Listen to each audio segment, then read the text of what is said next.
नाटकातल्या भाषेचं काही एक अलंकारिक भाषेची नाटकं कोलटकरांची असतील, त्यानंतर कानेटकरांनी तुमच्या आमच्या भाषेतलं नाटक आहे, त्यानंतर तेंडुलकरांनी अजून एक वेगळ्या पद्धतीचं नाटक.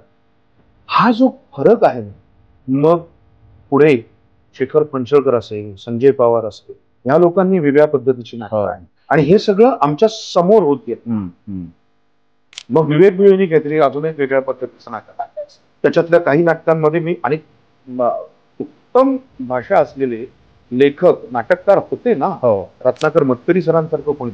या सगळ्यांबरोबर या सगळ्यांकडे आम्ही पाहिलं. तो जो भाग आहे भाषेचा, आज ती भाषा नाटकांमध्ये किंवा चित्रपटांमध्ये मला दिसत नाही. वेगळी भाषा आहे, बरोबर, आणि कदाचित भाषा बोलण्याची पद्धतच बदलल्यामुळे, म्हणजे आज कोणी पल्लेदार वाक्य म्हणत नाही. That is okay. जे वाक्य दिलं आहे आणि जे कॅरेक्टर आहे ह्याचा तरी किमान मेळ बसावा एवढी अपेक्षा असते ना.